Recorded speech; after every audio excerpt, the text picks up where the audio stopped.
Chapter 7, I won't be before you long. I'll be coming out of the King James Version, amen. But choose the Bible of your choice, amen. Choose to enter. You ready, guys? Yes. Amen. Romans chapter 7, 15 through 25, and it reads, For that which I do I allow not, for what I would that do I not. But what I hate, that do I. But then I do that which I would not. I consent unto the law that is good. Now then it is no more I that do it, but sin that dwelleth in me. For I know that in me, amen, that is in my flesh dwelleth no good thing. For to will is present with me, but how to perform that which is good I find not. Yes. For the good that I would, I do not. But the evil which I would not, that I do. Now, if I do that I would not, it is no more that I do it, but sin that dwelleth in me. I find then a law that when I would do good, evil is present with me. For I delight in the law of good after the inward man. But I see another law in my members warring against the law of my mind, and bringing me into captivity to the law of sin which is in my members. O wretched man that I am, who shall deliver me from the body of this death? I thank God through Jesus Christ our Lord. So when the mind, I myself serve the law of God. Where are you standing? But with the flesh, the law of sin. Father God, I alter this environment now in the mighty name of Jesus, so that this word can go forth without interruption from the spirit realm. That the war that's going forth now, because of the result of this word, becomes forth with victory with Jesus Christ and his angels fighting on our behalf. Father God, I pray right now in the mighty name of Jesus that the blood covers this word, and that you bless each and every one that partakes of this word, Father God, and that this word would hit its intended target, which is the heart of man and the mind of man. Bless them now, God. Do it now. Dispatch your angels from the north, south, east, and the west to send guardians, to send posts on this word, that it will not fall to the ground, and that it will stay within the ground of man, that they could go forth and evangelize this word to others and bring more into the kingdom. Father God, can I end this prayer where I'll give you the glory, and where I'll give you the praise and the honor according to Revelations 4 and 11. And Father God, allow me to hide behind the cross at this particular time, so that therefore, Father God, that you can come in front of the cross.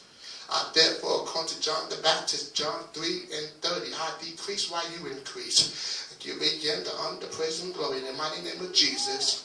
Let the church say amen. Amen. As you make it down to your seats, I pray that you allow me to share this topic with you guys. And that topic is if you know that you're anointed, when your past comes back for an encore. Somebody let your name, I'm going to repeat that subject again. I said, you know you're anointed when your past come back for an encore. But you have to understand the word encore.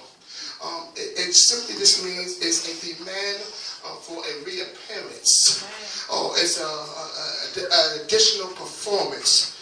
It's a repeat, in other words. A few weeks ago, maybe 3 or 4 weeks ago, if I'm not mistaken, maybe even 2 months ago, I might be a little off. I preached from the subject out of Proverbs 26 and 11. I preached from the subject, repeat offenders. And what that verse of scripture has said, it says that a dog returneth to his vomit, amen, so as a fool returneth to his folly. And we deal with this ongoing sin. Amen. We want to get help from that sin. We want to get help. Let's call it like it is. It's a struggle. Amen.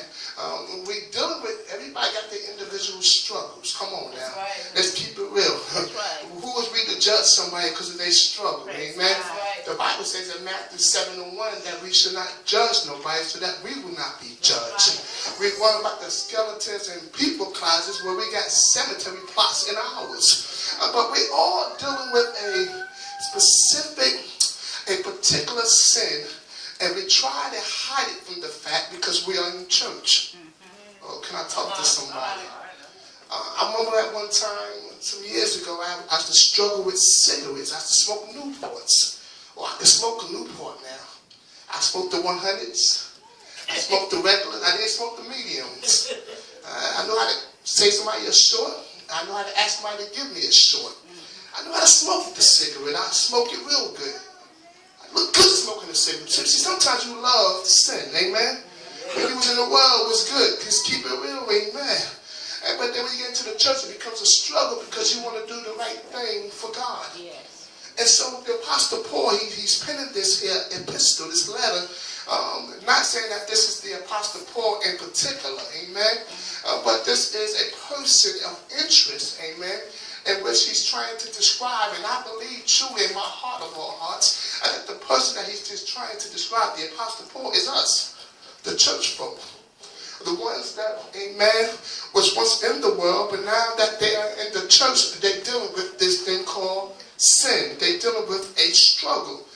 And so it's my prayer as I begin to try to attempt to preach this here subject, this very particular subject. It's my prayer that I can give us a conclusion to the matter, and it will help us to conquer that struggle that we all seem to have. We all have struggles. Come on, somebody. Amen. But how many also understand that we also have the victory? Yes, right. Amen. And the victory is in Jesus Christ. Amen. Yes. Come on, give God some praise. Amen. And so, the book of Romans, this epistle, we know Paul the Apostle is stated, and he's the undisputed author. These particular writings of Romans grew out of his missionary pastoral work. It's addressed to the problems and the needs of the local churches. And although Paul has not yet been to Rome, this letter was an opportunity, amen, somebody, to expound the gospel. How many of us want to expound the gospel? And like Paul has not yet been to Rome, but yet he writes to Rome, amen. Some of y'all might not have been to Missouri, amen, but you can witness the Jesus Christ to someone that might be in Walmart who may be from Missouri, amen. You don't have to go to Missouri to bring forth a word to Missouri. That's right. As a matter of fact, amen, somebody, it was Jesus who was quoted in John chapter 4, verse 4. He said, there's a must need that I go to Samaria. Sometimes there's a must need that you guys got to go to Samaria. Your Samaria could be on the other side of town, amen. You can't just get comfortable in the church setting. You have to understand that this gospel needs to be expounded. It needs to go forth. You need to go to where no one else would go, amen. I'm not talking about Star Trek, amen. I'm talking about reality. You need to bring this gospel to those who don't know who Jesus Christ is, amen. And that's where outreach come in, amen. Come on, somebody. We don't do this for income. We do this for outcome. Watch this. So Paul, he's born, amen, in the city of Tarsus. And his father, Deacon Cheek, is a Jew. And he probably rendered some service to the Roman government for which was given the right for Paul to have dual citizenship. Amen, somebody. Amen. And according to the Roman law, the citizenship is descended down to the son. And what you got to understand about Paul is that when he reached the rightful age, he was able to further his education. He went to Jerusalem to further his education in Jewish law. And it was there that he studied under the feet of Gamaliel, amen, who was a strict Pharisee. Come on, somebody. Amen. And so Paul got the best of both worlds, amen. He was going to hope for God, but he was just going in the wrong direction. As a matter of fact, let's go a little bit into the history of Paul, can we? It was in Acts chapter 6. The Bible said that at this time, you got to understand the geographical nature, what was going on. And this here early stages of the church. The Bible said that the disciples, they began to multiply. In other words, the church began to grow rapidly before their very eyes. And any time the church began to grow, it's going to always be some havoc. It's going to be something trying to destroy the move of God. Yeah. Because the enemy don't want to see the move of God, because the enemy wants the move of God to be at a standstill. He wants to be at a pause, but God is always saying go forward. He told Abraham in Genesis chapter 12, he said, go to a place that I will show thee, and it's there that I will bless you. See, some of us want to get blessed where we at, but God wants you to get blessed where he wants to take you. And that's why here at Faith and Love Center of Christ Ministry, we are investing in the kingdom because we want to be blessed. How many could use a blessing on today? Come on. And so the Bible says that in Acts chapter 6, there was two group of people, amen, that was beefing, amen. The first group was the Grecians, and the second group was the Hebrews. And there was arguing over the fact that the Grecians, the widows, they was not getting no ministry because of the word going forth. They was not getting that special attention. Amen. And that's why outreach is so much needed, because there's people in the church setting, they're too busy praising and worshiping God. They're too busy, amen, lifting up offerings. They're too busy preaching and teaching. They're too busy prophesying, but there's still people that's going unfed. Those are the ones that are out there under the bypasses. Those are the ones that's out there holding up the signs.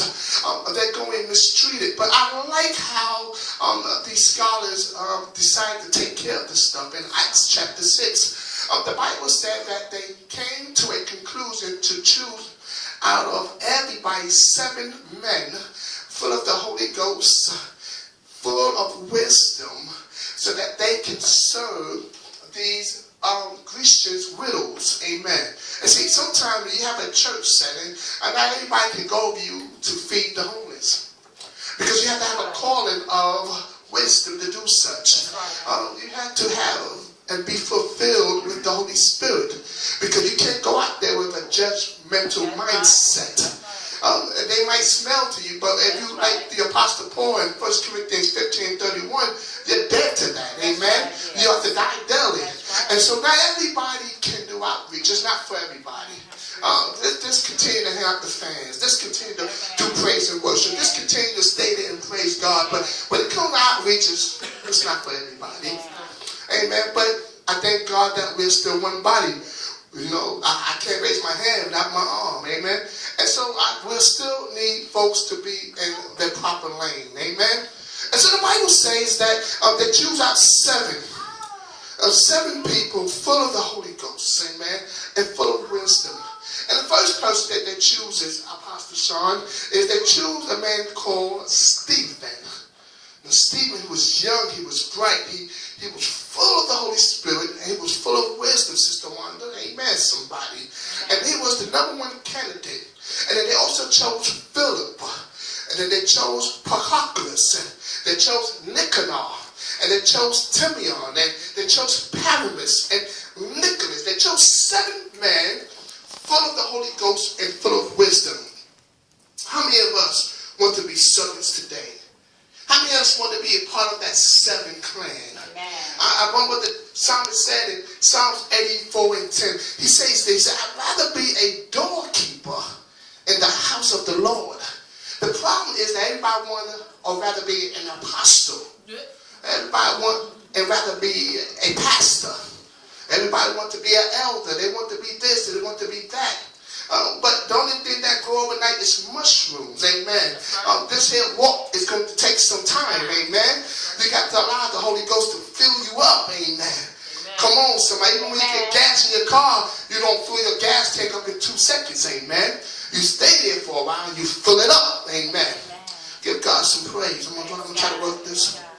I'm going to go somewhere. Watch this. And so it's in Acts chapter 7, the Bible says, Evangelist Mullins, that Stephen, he dies because he's stoned to death of a result of preaching Jesus Christ. And sadly, even in 2015, there's people in the church that stoned to death because they want to do their outreach ministry. And sometimes spiritual fathers don't understand that. Church covenants don't understand that. And they feel that they need to be in the church to do what God called them to do. And so they begin to stone them.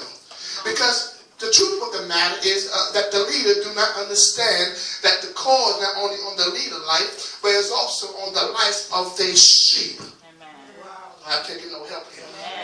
And so you know you invest in the kingdom when you got somebody that's out there doing what God has them to do. Evangelizing. They out there evangelizing. So he gets stoned to death. Amen, somebody. And so it's in chapter 8, the Bible says that Saul, he comes in the scene, amen. And it's at that time that Saul, amen, he causes havoc for the church. He was Stephen bad, and so he was the one that had him killed. Amen. This guy named Saul. He goes to the king and he asks for letters to go to a place called Damascus. He wanted to go somewhere else to get some more saints killed. Those that are doing the will of God. See, if you're not being bothered, if you're not going through nothing, maybe you're not doing the will of God. If you're not going through nothing, maybe there's no Saul on your trail. But when you're doing the will of God and you're loving God and you're setting up churches, amen, and you invest in the kingdom, there's going to always be a Saul on your trail. But I thank God because it's in that chapter 9 that when Saul gets on his high horse, amen, and he goes en route to Damascus, the Bible said there was a great light that shone on him. The Holy Spirit revealed himself to him. That's why I like God, because sometimes we want to fight our own battles, but the Bible says in Exodus 14:14 that God will fight our battles. And it's there in Acts chapter 9, the Bible said that God, the Holy Spirit, called his name twice. He said, Saul, Saul, why thou persecutest me? See, anytime God calls your name twice, he's trying to get your attention. It happened early on in Genesis chapter 22:11. He called Abraham's name twice. By the angel of the Lord, he said, Abraham, Abraham. It caught his attention because if it didn't, he would have slew Isaac. But just in time, God would show up. He did it again in Exodus chapter 3, verse 4, when Moses was walking through the wilderness, just minding his own business, apostle. He said, Moses, Moses, for what you walk on this ground is holy ground. How many of us want God to call our name twice? But will you answer? Will you do outreach? I better talk a little bit more about this chapter 9 of Acts. Amen. And so you got to understand, amen, that Jesus, he sets this thing up now. And he blinds Saul momentarily in order to raise him up. See, sometimes, I don't know, maybe you might be in the ministry that you have put your mouth on people, amen, but there's going to come a time where God's going to blind you momentarily just to raise you up so that you can come back to those same people that put their mouth on you and apologize to them. Because the Bible says that he gets Ananias involved. Now, Ananias represents the church, amen. And what I like about Ananias, he's humble, but yet the same token, he represents the church, the holy part of the church, you know, or the ones that can't do no wrong.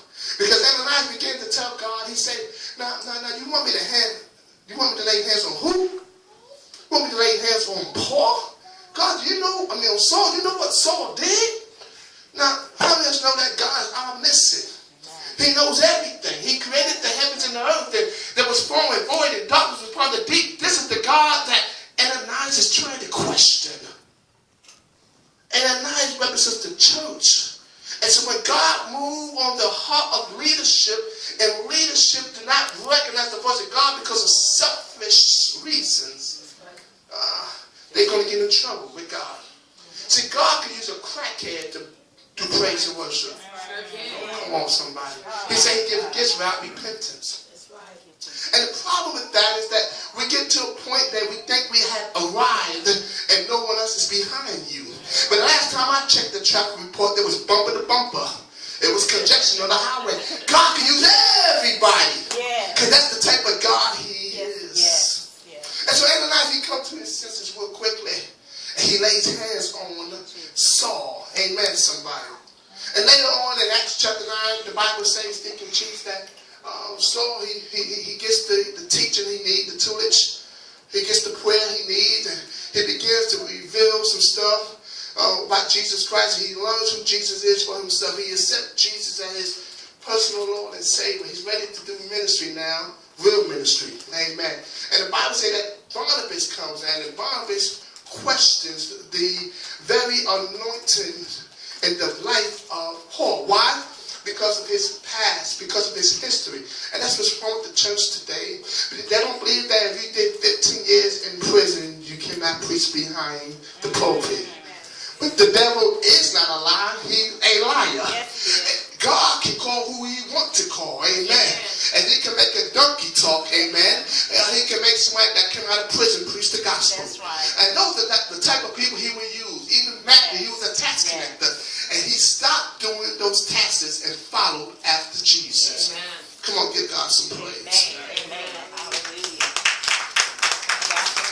Thank you before you go and watch this.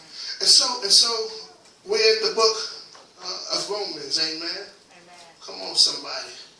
And this apostle now, he's Paul. He been through what he been through as Saul, amen. And the kingdom is advancing, and even Philip, he goes, amen, to Samaria, just like Jesus did in John chapter 4, verse 4. Sometimes people in the church got to go there and go there, but they are investing in the kingdom. They're doing outreach. Amen. So it's here in Romans, amen, chapter 7, verse number 18. The Bible says that, for I know that in me, that is my flesh, doeth no good thing. See, we got to take this flesh and put it under submission. Because the flesh wants to do that, but the mind is questioning the flesh always. But the flesh seems to always win. Why? Because we feed the flesh. Right. And so anytime you feed the flesh, you starve the mind. But when you feed the mind, you starve the flesh. Teach. And that's when fasting come in. And then when you're able to fast from food, that's when prayer come in. Because when you pray, you get strength from up high, amen. And you can go through a day or two without a double cheeseburger and fries.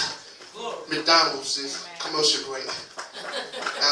But what happens here is amazing, because he goes on to say in verse number 22, he says, for I delight in the law of God after the inward man. See, we want to do good as Christians. We want to help the old lady across the street. But then the Bible says that he saw Paul, he's dealing with this situation, this power, this inward conversation. He's dealing with, I want to do good, but evil is always present. I want to love my wife fully, but when MTV come on and you see Beyonce, then evil is present. And so I got to look at my wife as if she's Beyonce. And it's not too far-fetched, because I think she looks better than Beyonce. And so when you have the mindset to say that, then you can activate that. Amen, somebody. Come on, give God some praise. That's why James 4:1 say, lust that war in your members. There's a war going on. There's a war. There's a battle. There's a battle. You just got to give it to God. Amen, somebody. We war against the law of my mind and bringing me into captivity, the law of sin, which is in my members. But I'm praying that I can close this message out. It wasn't going to be before you long. 4 ways, amen, to help us get over the hump, to help us get from the struggling process of the repeating of sin. Amen. The first thing we have to understand is that we have to be born again. Amen. The Bible says in John 3:3 that we must be born again. Amen. It's in 1 John 3:9. The Bible says no one born of God makes a practice of sinning. And see, when you realize who you are in God, amen, you won't make a practice of sin. Practicing is something that you continually do. Amen. Like every day I pray, I practice praying. Amen. Because it's a practice. It's something I become accustomed to doing. And when you know that you are a child of God, amen, and that you're born again, you won't practice sinning.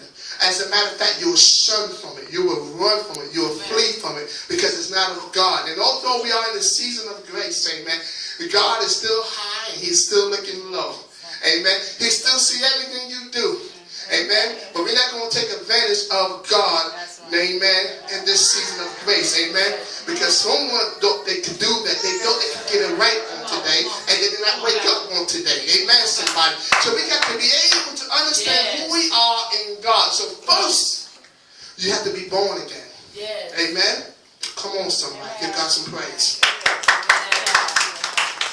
Secondly, you have to make your requests known to God. Amen. And you have to tell him that your heart is not all the way clean. That you have a dirty heart.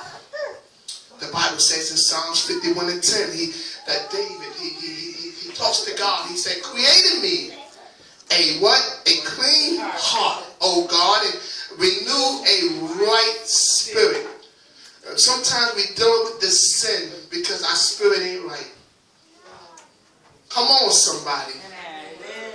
And so we got to ask God for a clean heart. Nobody else is going to give it to you. Apostle, you can't give me a clean heart. Amen. I got to go to God for myself. The Bible says in Philippians 2 and 12, that every man work out his own soul salvation with what? Trembling and fear of the Lord. Come on, give God some praise. Deacon Cheeks, the third thing that's going to help us out, amen, is our mindset. Come on, somebody. It's in Romans 8 and 7, the Bible says, the mind that is set on the flesh is hostile towards God. For it does not submit to God's law. Indeed, it cannot. There's nothing good about the flesh. Because the flesh is going to do what it want to do. And when it want to do it. Amen. And so we have to have a new mindset. You have to be disciplined in the matters of God. And you have to understand that you have to sacrifice yourself. Amen. Come on, somebody. I heard on the radio the other day, just the other day, Tom Jones, as a matter of fact. And it says that, amen, that we as human beings, in our lifetime, we will eat over 7,000 cows. It's a lot of cows. And so I said, well, let the vegetarians, let them have the temple. I just have to nose off. Because I'm going to eat me some steak, amen. I'm going to eat me some double cheeseburgers, amen. But I have to have the disciplined mindset to understand that that's not good for me. Because the flesh wants that, amen. Give God some praise. We closing. We do no hooping here. Fourth thing, we close, amen. We going home, amen. Quick message for today, amen. The fourth thing, Deacon Cheeks, come on. The fourth thing is we have to learn to give it to God. See, we want to give it to Evangelist Mullins. We're going to call on the phone. We want to inbox her. We're going to do this, we're going to do that.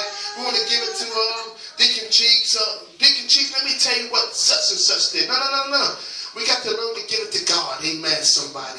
The Bible says in Mark chapter 10, verse 27, with men, it is impossible. But with God, all things are possible. Amen? Let's learn to give it to God. Give God some praise on today. Amen. Quick